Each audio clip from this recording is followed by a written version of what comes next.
Yo, what up? Toshi here. Welcome back to another Neverness to Everness video. Now, I do apologize for not uploading for the past few days. Now, in today's video, I actually want to talk about NTE being a game made for weebs. Yes, I just said it. It is made for weebs. And I don't mean weeb in a derogatory way. I mean weeb, just like an otaku. Someone who really enjoys anime. If you're someone who enjoys anime and Japanese culture, you're going to love NTE. This is the game for you. Absolutely. Without a doubt. You are the target audience of this game. Now I'm going to get into exactly why I say this is a game for weebs and exactly what you should take into consideration before hopping into NTE if you're someone who does not really enjoy anime, aesthetic, and just Japan culture in general. Legit, some of the characters are quite literally anime coded. Like, for instance, Mint. I would say Mint is the most anime character in the game currently. For one, the character considers herself to be some sort of ninja with ninja attacks, and she also does have an ultimate animation that feels like it was taken straight out of an anime. It's really good. Now, when we make our way to the inner city of the CBT, you're quite literally in Tokyo. This is a part of Tokyo that is known for a lot of tourism. So driving around in NTE has made me realize that this is the closest we'll ever get to an anime gacha that has a huge Japanese influence of the everyday life in Japan when it comes to places like Tokyo. And then later on, there will be a part of the map that looks like Shibuya. Like, for instance, around this area, you have a bunch of crosswalks, right? And then you have a bunch of little stuff on the side in terms of shops that make the map feel like you're actually in Japan. It's really cool. And in pretty much all of these specific places, you can walk out and then walk inside of the store or inside of the shop or inside of the just room, and it feels like you're in some shop you would be in Japan. Again, this is nothing I ever see inside of where I live in America. So yeah, this is a huge example of this game being heavily influenced of just Japanese culture. Now, when we talk about the story is a huge example of the game being made for your weeb and otaku players. For the story, you have a lot of elements in the story that feels like you are watching an anime. For instance, the story has a ton of cutscenes, making it feel like you are watching something rather than reading something, if that makes sense. Typically in gacha game stories, you're doing more reading than you are watching.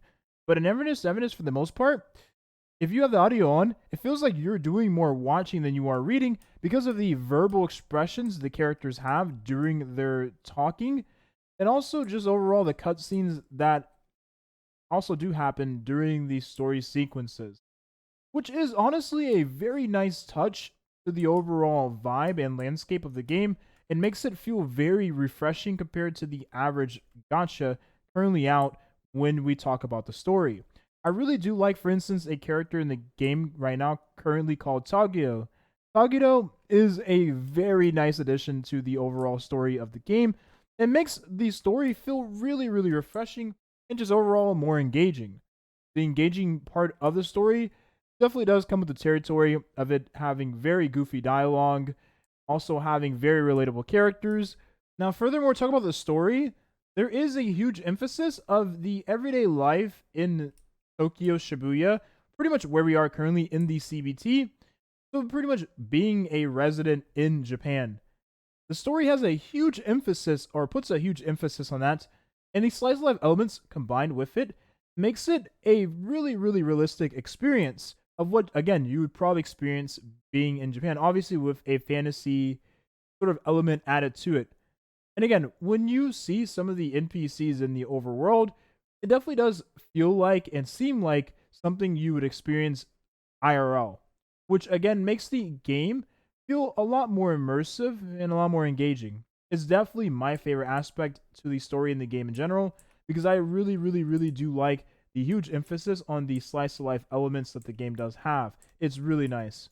And I thought we'd finish it off with a video from Reddit from a Reddit user that found a bunch of anime references that were hidden in the game in the form of Easter eggs, and the source material is also in the video. So there is the anime, and then there is the game's adaptation of that anime scene or anime cutscene or anime thing, right? Let's watch it because I actually have not seen it yet, and a lot of these things are gonna be familiar to me because I've probably already experienced it. So right now we have Evangelion here, and then you have Fate. Wait, actually no, I think I need to go back to the beginning. Yeah, okay. So right here in this specific spot of the game, you end up fighting this giant whale. Now, the giant whale has nothing to do with Evangelion, but the map aesthetic definitely does have an influence from, or gets its influence from Evangelion, which honestly, the overall aesthetic of it, especially when you have better quality, looks really, really good in game. And I was definitely happy to take part in this fight. It honestly looks a little scary though. I'm not gonna lie. Like this looks scary. I would not want to be in a sea of blood. This looks really scary. Just the sheer scale of it. I would not want to be in the world of Evangelion. That looks scary. Then you have Fate. Now I personally have not seen Fate, but just having this scene be a part of the game is actually really cool. Now I have no idea what this means. I can't read kanji. So we're gonna have to see what. Oh, this is Tularu. Wait. I literally just like Tularu is the anime I actually just recently finished. Oh, this is supposed to be Darkness? Oh, I haven't got to the. Oh, wait. This is Lacrimosa, right? And she's using her twin tails as a form of attacking you, like for instance, Darkness from Tularu. But that's actually insanely cool. Oh my gosh, you have to really be like, I'm not gonna lie, you have to really be, you know, hinging on the territory of not touching grass to get all of these references. Because I haven't got to this story part yet. I haven't even got to any of this, but this is actually really cool. This is actually really cool. Oh my goodness. What's this one here? I, okay, so that is what's the one anime? I don't remember the name. Love is War. Yeah, I don't even, by the way, I don't like Hanyo's design, but I mentioned this a million times. Look how bad she looks, guys. I can't. At least this character looks good. I think was her name Chica or something? Yeah, she looks good. Oh, this is that one anime. I think isn't this a movie? Isn't this a movie where it's like raining and then like they're like stuck under this until like the bus or something, or like it stops raining or something like that. I haven't seen this movie though. Dude, that's so cool, man. That's so cool. I genuinely believe if you get a lot of these references, you're gonna love this. I'm gonna just skim through it here. You're gonna really enjoy it.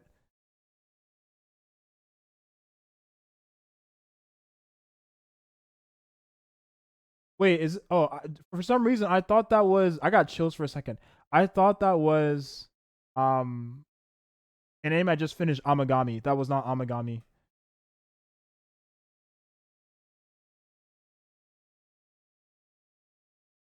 Man, I really gotta watch more anime, right? This is definitely K-On, right? Don't no way this is Bochi. K-On?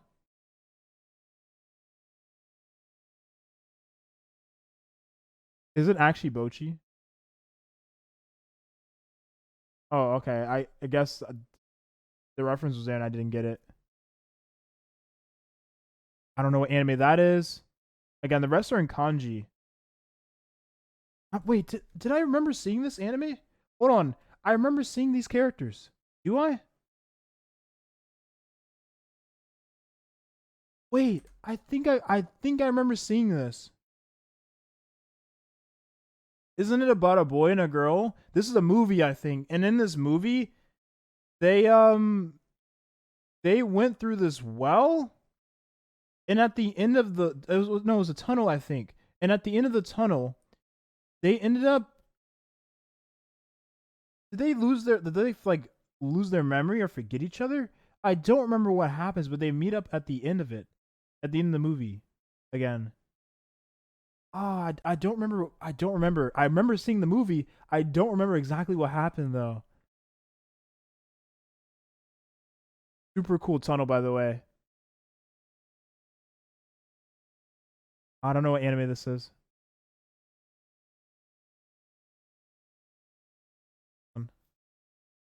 Oh, okay.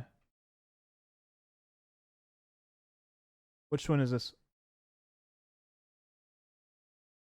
I feel like you have to. Okay, you have to have seen that anime to know what it is. I could have said any anime out there. Okay, I think I've seen that one. Isn't that Hayuka? Is that actually Hayuka? Dude, I gotta watch Hayuka again, man. That anime was dude. You know what's so funny? Most of my name, like most of my name on various games is Eruchi Tanda because I absolutely that was the one character I adored as a character. I don't know why I had such an obsession with Eruchi Tanda. It's such a good name, honestly. Eruchi Tanda. It doesn't like no name gets better than that for a character. Eruchi Tanda. Steins Gate? Okay, I can't, man. I can't. I can't. You know what's crazy too? Steins Gate, honestly, I wouldn't be surprised if there's more than one reference to Steins Gate in this game. Because Steins Gate, for the most part, pretty much all of the first season took place in Shibuya. So I really wouldn't be surprised if there was a bigger element of this anime inside of the game. But this is actually really cool, man. This is actually really cool. You have Kurisu, and then you have Okabe. Oh my goodness. Okay, that is Naruto. No, I'd win. I don't know what anime this is. Yu-Gi-Oh? Citrus? Isn't that like a I've wanted to watch the anime. I watched Orange and I was supposed to watch Citrus after watching Orange because obviously the name it was recommended. C2 eating pizza? Wait, is that actually a reference to C2? C2 is adorable, by the way. I love C2 eating pizza. It's such adorable. I wanted to watch this anime so bad. This is the Apothecary Diaries. I think that's how you pronounce it. I wanted to watch this anime because I'm gonna love this anime. I know I'm gonna love this anime. This anime definitely is the type of anime in terms of genre I would watch. I know I'm gonna love this anime. It's super popular right now, anyways, mainstream. I don't know what anime that is. I don't know which one this one is either. Oh, I don't know this one either. Okay, I feel like that's just that's just like the anime references this person found. Think about all the other references in the game that this person or any other person hasn't found yet. So there's things that we haven't even discovered. But oh my goodness, that is so chilling, man. I love it. I love it. So there you have it. That is pretty much in a nutshell why exactly Neverness to Everness is a game coded for weebs or otakus. So pretty much doing what Hoyoverse never really did. It's funny because in the name of Hoyoverse, it is otakus save the world or something along those lines. And in actuality, they made the world worse by making Genshin. Okay, that's not true, right? Obviously. But yeah, Never Sevenus is a game that if you enjoy anime or you just enjoy the influence of Japan or Japanese culture and all that mixed into a gacha game, right? It's just like in a big pot turned, and then you have Never Sevenus, you're going to really, really enjoy this game. And in all honesty, it's going to only get better from here on out because of all the various animes that release in the future or things that happen in Japan that this game could pick up on. I think this game is going to have more of a Japanese aesthetic versus Anata, but that's a whole different video for a whole different occasion. Thank you for watching. I hope you enjoyed this video and have a nice rest of your day. Bye-bye.